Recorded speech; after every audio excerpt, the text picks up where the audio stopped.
Sa Biblia, isa sa pinakahindi pangkaraniwang grupo ng mga anghel ay ang Ophanim. Ang mga makalangit na nilalang na ito ay madalas nababanggit sa Lumang Tipan. Ang mga anghel ay lumilitaw ng 108 beses at sa aklat ng Henesis, makikita natin ang kanilang pakikisalamuha kay Abraham at Jacob. Sa aklat ng Exodo naman, nakatagpo ni Moises ang mga anghel habang naglalakbay sa ilang. Sa mga isinulat ni Moises at sa aklat ng Kautusan, ang salitang anghel o mga anghel ay nabanggit ng 32 beses. Ipinakilala sa atin ng mga banal na kasulatan ang mga anghel bilang hukbo ng kalangitan. Hindi sila mga alamat o imahinasyon lamang, kundi totoong nilalang na may espiritual na presensya at kakayahang magkaroon ng epekto sa pisikal na mundo. Tulad ng mga demonyo na nakatago sa ating paningin, ang mundo ng mga anghel ay nananatiling misteryoso. Bagaman hindi natin sila nakikita, may kakayahan silang impluwensyahan o kahit pabagsakin ang mga pinuno ng mundo. Ngayon pag-usapan natin ang tungkol sa mahiwagang Ophanim. Ang salitang Ophanim sa sinaunang wikang Hebreo ay nangangahulugang mga gulong at ang isahan nitong anyo ay Ophan. Madalas banggitin ang mga gulong sa Lumang Tipan, ngunit sa ilang pagkakataon, tulad ng pangitain ni Ezekiel, ang Ophanim ay tumutukoy sa mga gulong ng trono ng Diyos. Sino si Ezekiel? Ang propetang nakakita ng mga makalangit na pangitaing ito. Ang pangalan niya ay may kahulugang malakas ang Diyos, pinalalakas ng Diyos, o pagpalain nawa ng Diyos, na nagpapakita ng kanyang misyon bilang propeta sa isang mahirap na panahon para sa kaharian ng Huda, ang panahong sila ay nabihag sa Babylonia. Noong 597 taon bago Kristo, dinala si Ezekiel sa Babylonia ng hari na si Nebuchadnezzar, at doon siya nangaral sa mga Israelitang ipinatapon sa Tel Aviv, malapit sa Ilog Kibar. Ang kanyang pangangaral ay nagbigay ng gabay at pag-asa sa mga bihag. Para sa mga nakinig, ang kanyang mga salita ay nagbigay buhay, ngunit para sa iba, ito ay babala ng parating na kaparusahan. Sa pamamagitan ni Ezekiel, ipinahayag ng Diyos sa mga Israelita na hindi sila iniwan kahit sa panahon ng matinding pagsubok. Habang si Jeremias ay propeta sa Jerusalem, si Ezekiel naman ang naging tinig ng Diyos sa mga bihag sa Babylonia. Pareho nilang ipinahayag ang mahalagang mensahe ng Diyos. Sa panahon ng kanyang pagkakatapon, nakatagpo ni Ezekiel ang Ophanim. Ang pangitaing ito ang naging simula ng kanyang ministeryo bilang propeta. Sa hindi pangkaraniwang pagkakataong ito, pinili ng Diyos na ipakita sa kanya ang isang pangitain na isa sa pinakamahirap ipaliwanag sa buong Lumang Tipan. Upang maunawaan ang likas na katangian ng Ophanim, mahalagang tingnan ang buong konteksto ng pangitain ni Ezekiel. Sa Ezekiel 1:1-4, ikinuwento niya ang kanyang unang pangitain. Sa ika-13 taon, sa ika-5 araw ng ika-4 na buwan, habang ako ay kasama ng mga bihag sa tabi ng Ilog Kibar, biglang nabuksan ang kalangitan at nakita ko ang mga pangitain mula sa Diyos. Noong araw na iyon, sa ika-5 taon ng pagkakatapon ni Haring Jehoiakin, dumating ang salita ng Panginoon kay Ezekiel na pari, anak ni Buzi, sa lupain ng mga Kaldeo sa tabi ng Ilog Kibar. Doon lumukob sa kanya ang kamay ng Panginoon. Sa kanyang pangitain, nakita ni Ezekiel ang isang napakalakas na bagyong dumarating mula sa hilaga. May isang malaking ulap na puno ng apoy at kumikislap sa liwanag. Sa loob nito, may isang bagay na parang makinang na metal na nagliliyab sa gitna ng apoy. Dahil hindi mailarawan ng eksakto ang kanyang nakita, gumamit si Ezekiel ng paghahambing, sinasabing ito ay katulad ng makinang na metal sa loob ng apoy. Nang tumingin siyang mabuti, nakita niya ang isang madilim na ulap na may kasamang matatalim na kidlat at apoy. Sa gitna ng ulap, may 4 na nilalang na kumikinang ng maliwanag. Bagaman may anyong tao, ang mga nilalang na ito ay hindi ordinaryo. Ang bawat isa sa kanila ay may 4 na mukha, isang mukha ng tao, isang mukha ng leon, isang mukha ng baka at isang mukha ng agila. Sa unang kabanata ng Ezekiel, hindi pa niya tinukoy kung ano ang mga nilalang na ito, ngunit sa ika-10 kabanata, kinilala niya sila bilang mga kerubin. Sa Ezekiel 1:5-7, inilalarawan niya ang isang pambihirang pangitain. Sa gitna nito ay may 4 na nilalang na may buhay. Ganito ang kanilang anyo, may anyo silang parang tao, ngunit bawat isa ay may 4 na mukha at 4 na pakpak. Tuwid ang kanilang mga binti at ang kanilang mga paa ay parang paa ng guya na kumikislap na parang makinang na tanso. Ang nakita ni Ezekiel ay hindi pangkaraniwan, ngunit ginamit niya ang mga salitang pamilyar sa kanya upang ipaliwanag ito. Bago niya nakita ang Ophanim, una niyang napansin ang mga nilalang na tinatawag na cherubim. Ang mga cherubim ay isang mahalagang uri ng mga makalangit na nilalang na nilikha ng Diyos.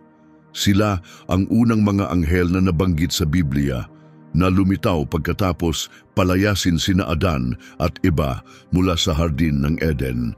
Marahil ang unang reaksyon ng sinumang makakita sa kanila ay paghanga, takot at pagkamangha.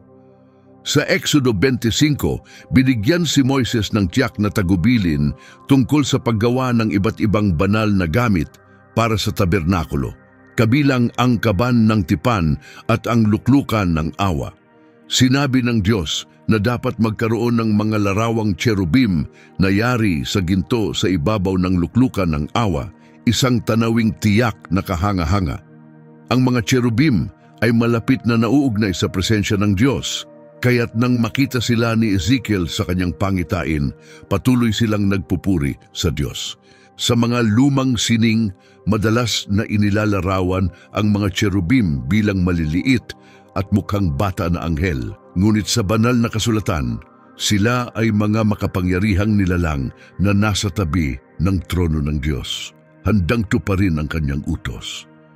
Sa mga talata 8-10, isinulat ni Ezekiel na sa ilalim ng kanilang mga pakpak sa lahat ng panig, mayroon silang mga kamay na parang sa tao.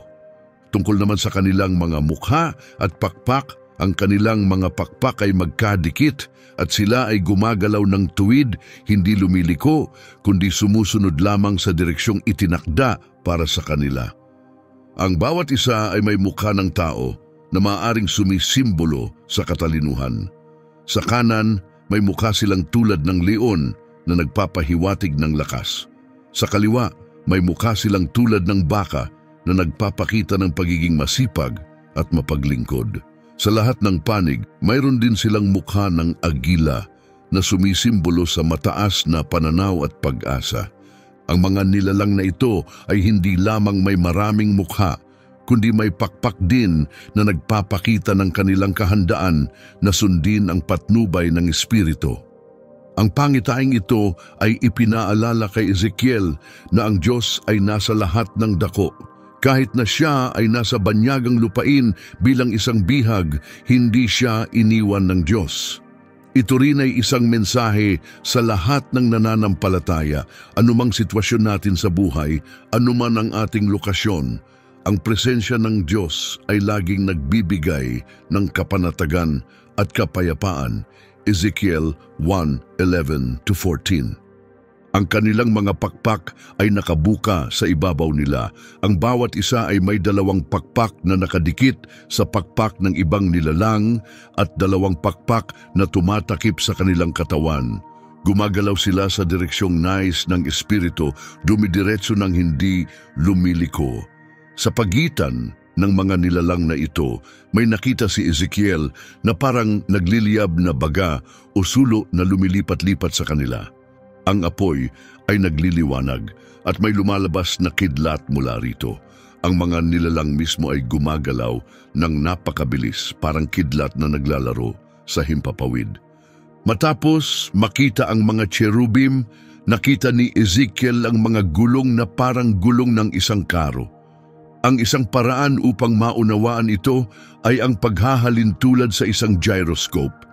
Isang bagay na maaaring gumalaw sa anumang direksyon nang hindi kinakailangang lumiko. Ang bahagi ng pangitaing ito na matatagpuan sa Ezekiel 1:15 hanggang 21 ay isang pagsisikap ni Ezekiel na ipaliwanag ang isang bagay na halos hindi maunawaan ng tao. Napansin ni Ezekiel na sa tabi ng bawat buhay na nilalang ay may isang gulong sa lupa. Ang anyo at pagkakayari ng mga gulong ay tulad ng makinang natupaz at lahat ng apat ay may parehong disenyo, tila may isang gulong sa loob ng isa pang gulong. Ang mga gulong na ito ay maaaring gumalaw sa alinmang direksyon nang hindi kailangang lumiko. Ang kanilang mga gilid ay malalaki at kamangha-mangha at napapalibutan ng maraming mata na sumisimbolo sa pagiging mapagmasid at sa omnipresensya ng Diyos. Ang mga gulong ay gumagalaw ng sabay sa mga buhay na nilalang. Kapag gumalaw ang mga nilalang, gumagalaw din ang mga gulong. Kapag lumipad ang mga nilalang, lumipad din ang mga gulong. Sinusunod nila ang direksyon ng espiritu ng perpekto, umaakyat at bumababa kasabay ng mga nilalang. Ang kasabayang galaw na ito ay nagpapakita na ang espiritu ng buhay na mga nilalang ay nasa loob din ng mga gulong. Ang bawat kilos ay ganap na magkakasabay. Kapag naglakad ang mga nilalang, gumalaw din ang mga gulong. Kapag huminto ang mga nilalang, huminto rin ang mga gulong. At kapag lumipad sila, kasabay nilang umaangat ang mga gulong. Ipinapakita ng detalyadong paglalarawan ni Ezekiel ang koneksyon sa pagitan ng mga cherubim at ng mga gulong na hindi maaring paghiwalayin. Napansin niya na saan man magpunta ang mga cherubim, naroroon din ang mga gulong. Nakita niya ito bilang patunay ng presensya ng Espiritu ng Diyos na nagpapakita ng kanyang walang hanggang kaalaman at presensya sa lahat ng dako. Ang maraming mata sa mga gulong ay sumasagisag sa ganap na pagkaalam ng Diyos. Nakikita at nalalaman niya ang lahat. At walang anumang bagay ang nakaliligtas sa kanyang kaalaman. Nagsisimula ang aklat ni Ezekiel sa pambihirang pangitaing ito na siyang nagbigay daan sa kanyang misyon bilang sugo at tagapagbantay ng Diyos sa mga Hebreyong bihag. Ito ang una sa apat na mahalagang pangitain na matatagpuan sa buong aklat. Sa pagsasalaysay ng kanyang karanasan, sinikap ni Ezekiel na ipaliwanag ito ng malinaw at tumpak sapagkat alam niyang mahalaga ang linaw sa pamumuno. Isang pastor ang minsang nagsabi, kung malabo sa pulpito, mas lalo itong magulo sa mga nakikinig. Kaya batid ni Ezekiel na ang isang malinaw na mensahe ay susi upang maunawaan at magabayan ang kanyang mga tagapakinig. Gumamit siya ng mga paghahambing upang mailarawan ang kanyang mga pangitain ng mas malinaw at pagkatapos ay ipinaliwanag ang kanilang kahulugan upang mas maunawaan ito ng kanyang mga kababayan. Ang mga banal na pangitaing ito ay isang makapangyarihang kasangkapan sa pamumuno na gumagabay hindi lamang sa pinuno kundi pati na rin sa buong pamayanan tungo sa tamang landas. Sa pangitaing ito, makikita natin kung paano ginagabayan ng Espiritu ang mga gulong at ang mga buhay na nilalang sa kanilang paggalaw, isang larawan ng perpektong kaayusan at pangangasiwa ng Diyos. Ang engranding imahe ng mga gulong, ang makalangit na mga nilalang, ang kumikinang na apoy at ang mga matang nakapalibot sa mga gulong ay lumilikha ng isang matingkad na larawan ng pangangalaga ng Diyos. Ipinapakita nito ang kanyang masusing pakikilahok sa mga pangyayari sa mundo, na ang kanyang mga kilos ay laging tama, nasa tamang oras at walang pagkakamali. Sa paglalarawan ni Ezekiel, lumilitaw ang isang masalimuot ngunit kahangahangang imahe, tila isang napakagarang karo na may apat na gulong na simbolikong nagdadala sa trono ng Diyos. Ang salaysay ay nagpapakita ng patuloy na paggalaw at aktibidad, hindi lamang sa mga buhay na nilalang, kundi pati na rin sa mismong trono ng Diyos. Ang mga gulong ay maaaring gumalaw sa alinmang direksyon tulad ng isang umiikot na bola, ayon sa isang kilalang tagapagpaliwanag ng Biblia. Ang ganitong disenyo ay nagpapahintulot ng galaw nang walang kinakailangang manibela, kaya't nananatili ang kaayusan sa kabila ng tila magulong kilos ng lahat ng elemento sa pangitain. Ezekiel 1:22-28. Sa ibabaw ng ulo ng mga buhay na nilalang, nakita ni Ezekiel ang isang tila napakalawak na kalawakan, kumikinang na parang kristal na nakaunat sa ibabaw nila. Sa ilalim ng kalawakang ito, ang kanilang mga pakpak ay nakabuka at magkadikit. Ang bawat nilalang ay may dalawang karagdagang pakpak na tumatakip sa kanilang katawan sa magkabilang gilid. Inilarawan ni Ezekiel ang tunog ng kanilang mga pakpak na parang rumaragasang tubig, tulad ng makapangyarihang tinig ng makapangyarihan sa lahat o kagaya ng ingay ng isang malaking pulutong na katulad ng dagundong ng isang hukbo.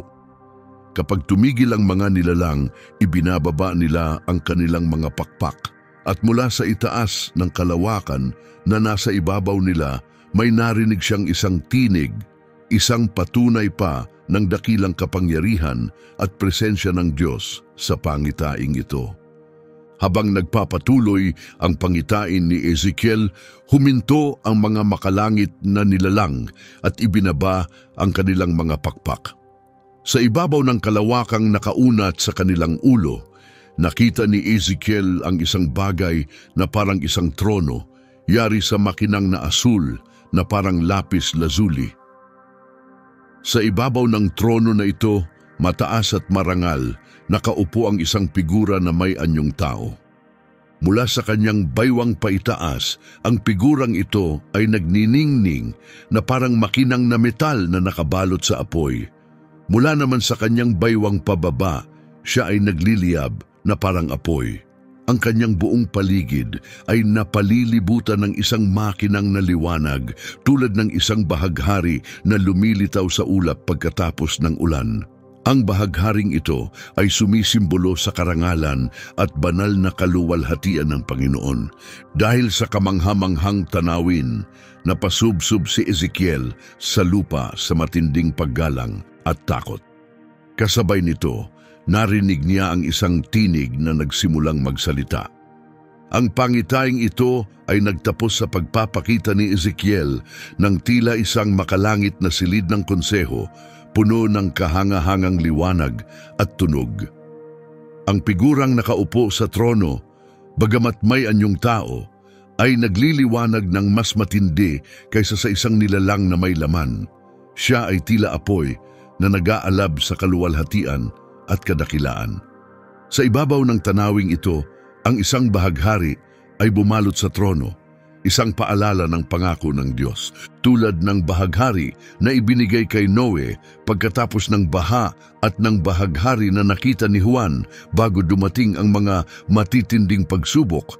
Ang bahaghari ni Ezekiel sa gitna ng bagyo ay isang makapangyarihang paalala ng walang hanggang tipan ng Diyos at kanyang kapangyarihan.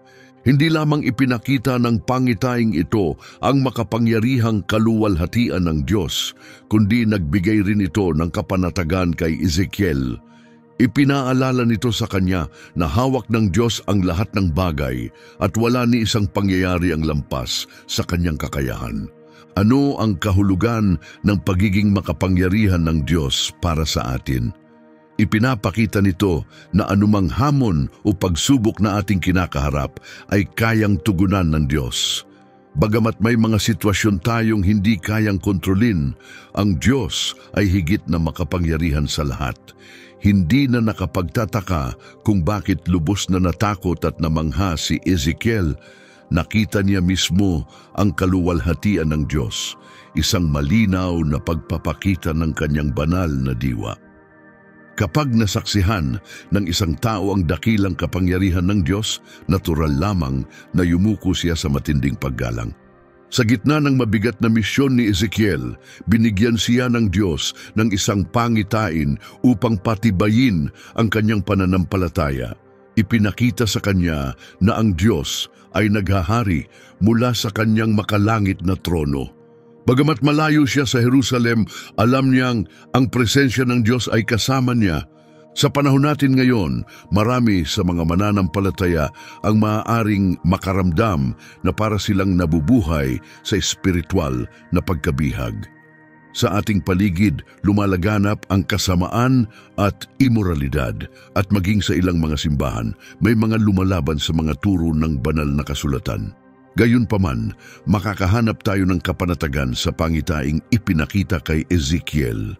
Maaring hindi natin makita ang mga gulong at makalangit na nilalang na tulad ng nakita niya, ngunit tiyak nating alam na ang Diyos ay laging kasama natin. Siya ay makapangyarihan at walang hindi niya nalalaman. Bukod pa rito, ibinigay niya sa atin ang kanyang banal na espiritu upang tulungan tayo sa ating paglalakbay. Mahalaga na panghawakan natin ang mga katotohanan ito at manatiling matatag sa ating pananampalataya, anuman ang dumating sa ating buhay hanggang sa araw na makasama natin siya sa kawalang hanggan. Ang pangitain ni Ezekiel ay maaring mahirap unawain dahil sa masalimuot nitong mga imahe. Sa Aklat ng Pahayag, ginamit ni Juan ang terminong puno ng mga mata upang ilarawan ng mga cherubim. Pahayag 4:6, New American Standard Bible. Isinalarawan niya ang isang eksena sa harapan ng trono ng Diyos na parang isang dagat na malinaw na tila kristal na papalibutan ng 4 na buhay na nilalang na natatakpan ng mga mata sa harap at likod. Ito ay sumisimbolo sa kanilang malalim na karunungan at pagkaalam sa lahat ng bagay. Sa salaysay ni Ezekiel, ang 4 na gulong ay gumagalaw ng sabay sa 4 na cherubim. Umiikot sila ng magkakasabay. Ang kanilang galaw ay magkakaugnay, kaya't sinabi ni Ezekiel, ang espiritu ng mga buhay na nilalang ay nasa loob ng mga gulong. Isang ideya na muling binanggit sa Ezekiel 10. Ipinapakita nito na ang karo o trono ng Diyos ay hindi nakatigil kundi patuloy na gumagalaw. Para sa isang mambabasang makabago, maaring tila kakaiba ang mga paglalarawang ito, ngunit mahalagang maunawaan na nagmula ang mga ito sa isang pangitain. Sa mga pangitaing ito, ang makatotohanan ay pinagsama sa mahiwaga. Ang trono ng Diyos ay inilalarawan bilang nakasakay sa mga gulong na pinapatakbo ng 4 na anghel. Ang disenyo ng mga gulong ay nagpapakita ng mga gulong na nagkakrus sa iba pang mga gulong sa iba't ibang anggulo na nagpapahintulot sa trono na gumalaw sa anumang direksyon nang hindi kailangang lumiko. Ang konsepto ng Ophanim ay matagal nang pinagtatakhan ng marami, lalo na ng mga sumunod na mga manunulat ng apokaliptikong Hudyo na nagpalawak pa ng kanilang kahulugan at ginawang isang natatanging uri ng nilalang. Ang mga gulong na inilarawan sa pangitain ni Ezekiel ay kalaunan ay tinukoy bilang isang natatanging klase ng anghel na tinatawag na Ophanim. Ang pagkakategoryang ito ay hindi dahil sa direktang pagtukoy sa kanila bilang mga anghel sa Biblia, kundi sa mga apokripal na aklat ng Hudaismo na inilagay sila sa hanay ng mga angelic na nilalang kasama ng mga serafim at cherubim. Marahil ito ay dahil sa kanilang tila may buhay na anyo, ang kanilang kakaibang kapangyarihan, ang kanilang malapit na kinalalagyan sa trono ng Diyos, at lalo na ang kanilang maraming mata. Ang tunay na kalikasan ng Ophanim, kung sila ba ay tunay na mga anghel o isang banal na mekanismo para sa makalangit na paglalakbay, ay hindi kasing halaga ng kanilang papel sa pagpapakita ng kaluwalhatian ng Diyos. Para kay Ezekiel at sa mga mambabasang nag-aaral ng kanyang isinulat, ang Ophanim ay isang paalala ng kadakilaan ng paghahari ng Diyos. Sa anyo at tungkulin, ang Ophanim ay nagpapahayag ng mahahalagang aspeto ng katangian ng Diyos sa pangitain ni Ezekiel. Ipinapakita nila ang kanyang ganap na kontrol sa sansinukob. Ang disenyo ng mga gulong na maaaring gumalaw sa anumang direksyon nang hindi lumiliko ay sumasalamin sa pagiging omnipresente ng Diyos, ang kanyang kakayahang mapunta sa kahit saan, sa anumang oras. Tulad ng paggalaw ng Espiritu ng Diyos sa mga cherubim, gayon din ito kumikilos sa Ophanim na nagpapakita na ang kanilang galaw ay ayon sa kalooban ng Diyos. Ang maraming mata sa mga gulong, nakahawig ng mga mata sa cherubim ay sumisimbolo sa pagkaalam ng Diyos sa lahat ng bagay, na nagpapakita na siya ay nakakakita at nakababatid ng lahat. Ang pagkaunawa sa espiritual na mundo ay mahalaga para sa mga Kristiyano, gaya ng binigyang diin sa Efeso, 6 na pahina 11 hanggang 12. Isuot ninyo ang buong baluti ng Diyos upang kayo'y makatayo laban sa mga pakana ng dyablo. Mahalaga ito dahil ang ating tunay na laban ay hindi lamang laban sa mga pisikal o moral na hamon, kundi laban sa mga espiritual na kapangyarihan at pamunuan na gumagalaw sa likod ng ating nakikitang mundo. Ang talatang ito ay nagbibigay diin na ang ating totoong pakikibaka ay espiritual, hindi lamang laban sa mga bagay na pisikal o moral. Ang pagkaunawa sa espiritual na mundo ay tumutulong sa mga Kristiyano na makita na bahagi sila ng isang mas malawak na labanan na lampas sa kanilang pang-araw-araw na buhay. Ang kaalamang ito ay mahalaga sapagkat tinutulungan nito ang mga mananampalataya na umasa sa kapangyarihan ng Diyos upang harapin at malagpasan ang mga espiritual na hamon. Sa kasalukuyang panahon, may iba't ibang pananaw ang mga Kristiyano tungkol sa espiritual na mundo. May ilan na minamaliit ang kahalagahan nito at nakatuon lamang sa panlabas na aspeto ng pananampalataya na mahigpit na sumusunod sa mga aral ng doktrina. Mayroon namang iba na sobrang naaakit sa supernatural na mga bagay hanggang sa punto na ito ay nakakaabala na sa kanilang praktikal na pananampalataya at responsibilidad sa mundo. Gayunpaman, mahalaga ang balanseng pananaw. Tulad ng sinabi ng propeta sa kanyang lingkod sa 2 oras at 6 na minuto at 16, huwag kang matakot sa kabila ng mga nakikitang panganib. Pinapaalalahanan tayo na may isang mas malalim na katotohanan, isang mundo na puno ng espiritual na aktibidad. Sa pamamagitan ng masusing pag-aaral ng kasulatan at paghahanap ng pangunawa sa pananaw ng Diyos tungkol sa espiritual na mundo, ang mga Kristiyano ay mas magiging handa upang aktibong lumahok sa gawain ng pagpapalaganap ng kaharian ng Diyos. Sa ganitong paraan, tayo ay magiging mas alerto at handa sa mga hindi nakikitang laban na may epekto sa ating pisikal na mundo. Si Ezekiel ay pinagkalooban ng kakayahang ipahayag ang malalalim na espiritual na katotohanan sa pamamagitan ng matingkad at kamanghamanghang mga pangitain mula sa Diyos. Mula sa mga kamay at balumbon na bumababa mula sa langit hanggang sa mga pangitain ng kasuklam-suklam na gawain sa templo at mula sa mga talinghaga ng ubasan, agila, at leon hanggang sa mga tuyong buto at mga ningas ng apoy, ipinahayag niya ang mensahe ng Diyos sa mga kakaibang at hindi malilimutang paraan. Ang bawat simbolikong imahe ay may kasamang banal na paliwanag at partikular na tagubilin para kay Ezekiel kung paano ito ipapaabot sa mga tao. Sinunod ni Ezekiel ang isang mahalagang prinsipyo ng isang pinunong may pangitain. Malinaw niyang nakita ang pangitain, malikaing ipinakita ito at patuloy na ipinahayag ito anuman ang reaksyon ng kanyang tagapakinig. Ang kanyang matibay na paninindigan sa kanyang mga paniniwala ang nagpapanatili sa kanya sa tamang landas. Ang madalas na paggamit ng pariralang anak ng tao upang tawagin si Ezekiel halos 70 beses ay nagpapakita ng kanyang papel bilang isang mapagpakumbabang mensahero na naglilingkod sa makapangyarihang Diyos. Ipinapakita nito na hindi siya ang pinagmulan ng mensahe, kundi isang tagapaghatid lamang ng mga plano ng Diyos na tiyak na matutupad.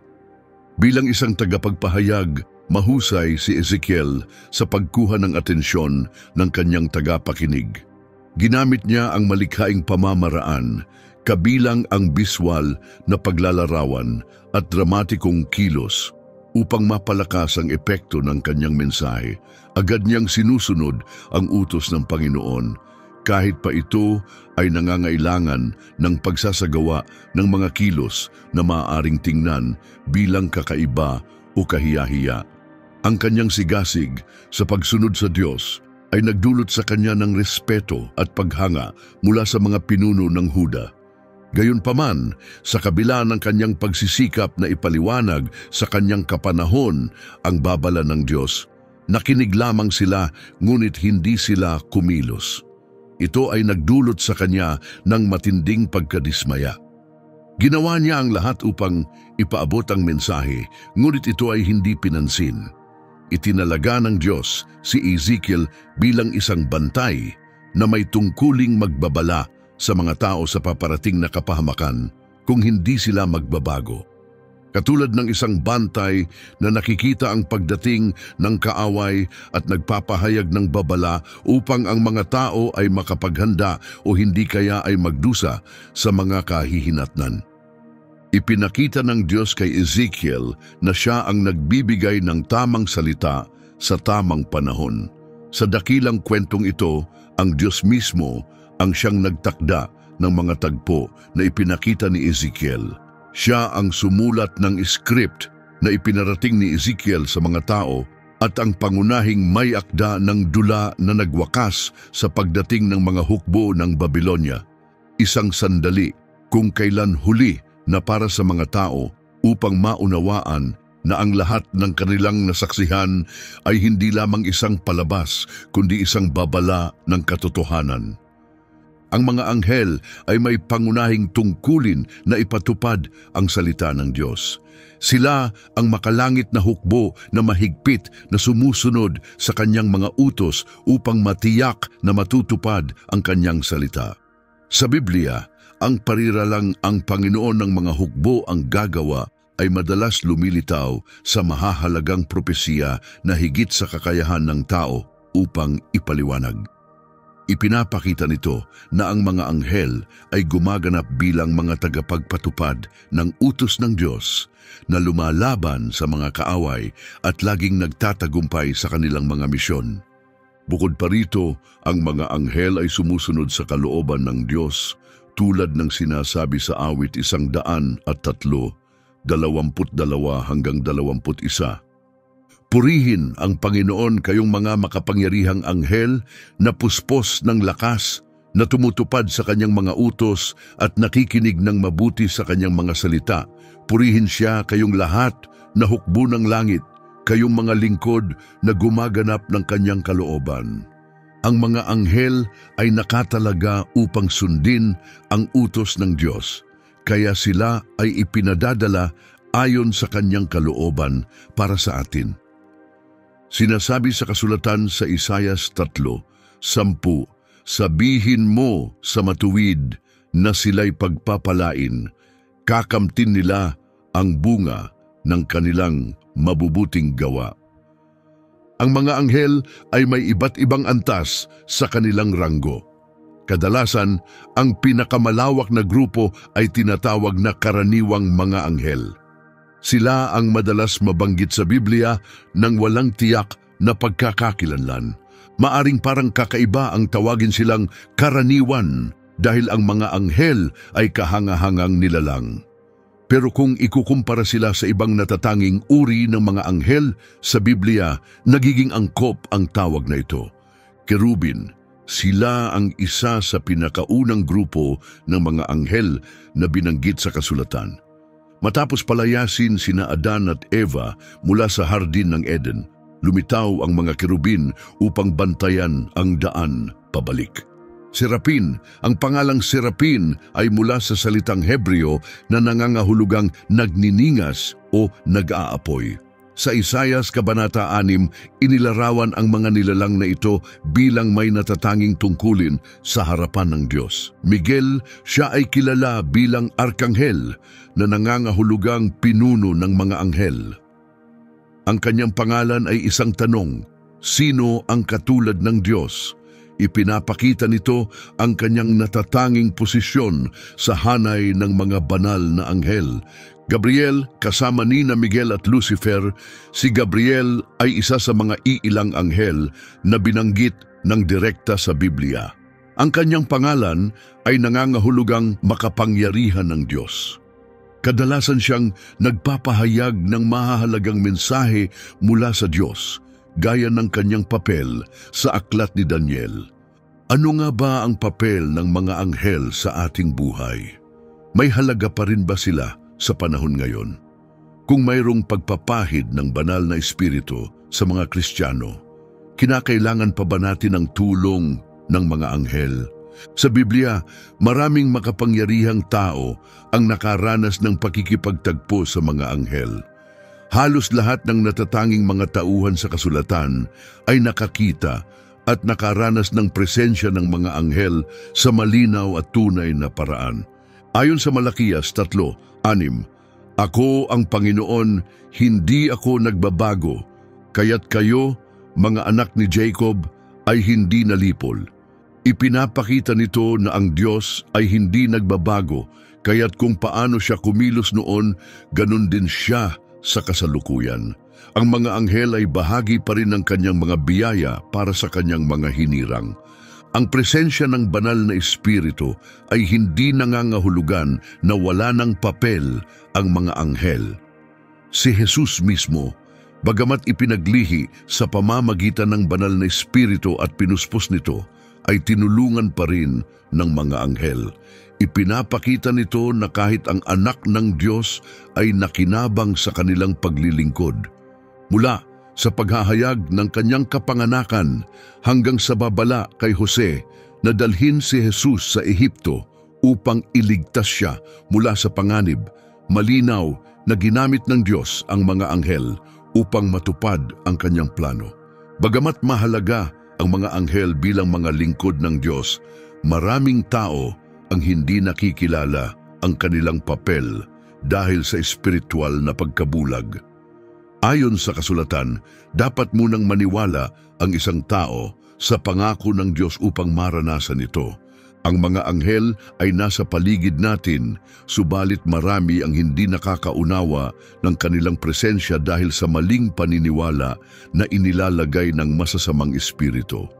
Tulad ng hindi natin nakikita ang mundo ng mga demonyo, ganoon din ang mundo ng mga anghel, isang espiritual na dimensyon na hindi madaling abutin ng tao. Ngunit dapat nating maunawaan na ang mga anghel ay nilalang ng Diyos. May higit na kaalaman at kakayahang lumipat sa iba't ibang dako nang mas mabilis kaysa sa tao. Patuloy silang gumaganap ng mahalagang papel sa kanyang plano hanggang sa ngayon. Ayon sa Biblia, ang mga anghel tulad ng tao ay nilikha ng Diyos. Ipinapakita sa Kolosas 1:16 na may panahon kung kailan hindi pa sila umiiral.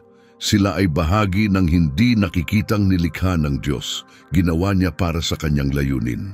Sinasabi sa Hebreo 1:14 na sila ay mga espiritong tagapaglingkod, isinugo upang tulungan ang mga tatanggap ng kaligtasan. Ipinapakita nito na patuloy silang may mahalagang papel sa buhay ng tao. Ang mundo ng mga anghel ay kasing lawak ng nilikha ng Diyos. Kung naniniwala tayo sa Biblia, natural lang na maniwala rin tayo sa kanilang gawain. Lumilitaw sila halos 300 beses sa Lumang at Bagong Tipan, maging sa tuwirang pagbanggit o sa pahiwatig. Sinasabi ng mga iskolar ng Biblia na maaaring umabot sa milyon-milyon ang bilang ng mga anghel. Sa Hebreo 12:22 binanggit ang hindi mabilang na bilang ng mga anghel. Maging si Haring David ay inilarawan ang 20,000 anghel na gumagalaw sa kalangitan at tinukoy pa ang 20,000 maging libu-libong libo ng mga karo ng Diyos. Sa kabila ng kanilang napakaraming bilang at mahalagang tungkulin, hindi nila gustong mapunta sa kanila ang atensyon.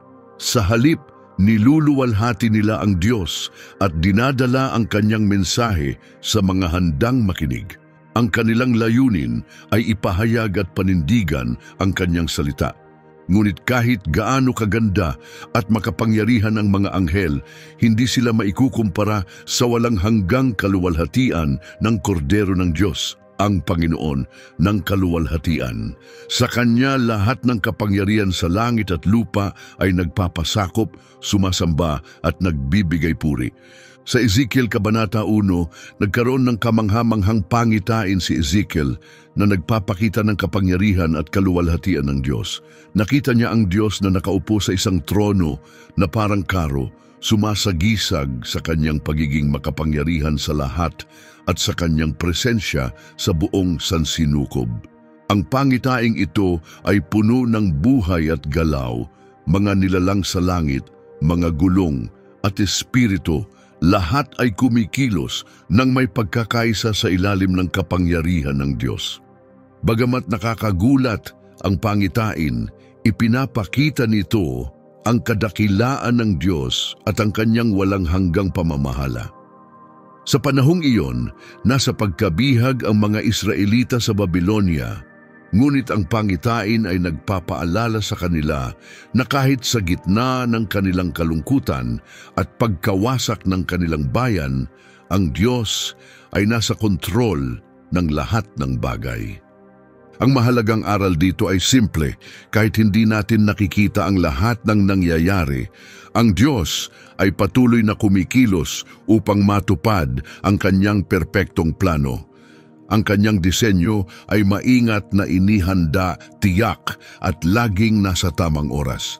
Sinasabi sa Roma 8:28, alam natin na sa lahat ng bagay gumagawa ang Diyos para sa ikabubuti ng mga nagmamahal sa Kanya na tinawag ayon sa Kanyang layunin. Ang aklat ni Ezekiel ay puno ng mahahalagang aral, lalo na tungkol sa kapangyarihan ng Diyos. Ipinapakita nito na siya ang may kontrol sa kasaysayan at walang sino man ang makahahadlang sa kanyang mga plano. Kahit sumuway ang kanyang bayan, matutupad pa rin ang kanyang layunin. Sa Ezekiel 1, malinaw na ipinapakita ang kanyang paghahari sa lahat ng nilikha. Ito ay isa lamang sa 4 na malalaking pangitain na natanggap ni Ezekiel. Sa ibang bahagi ng aklat, makikita natin ang isa pang kilalang pangitain, ang lambak ng tuyong mga buto. Kung nais mong malaman ang higit pa tungkol sa pangitaing ito, i-click ang video dito sa kanan at tuklasin ang kamanghamanghang mensahe ng lambak ng tuyong mga buto. Huwag palampasin.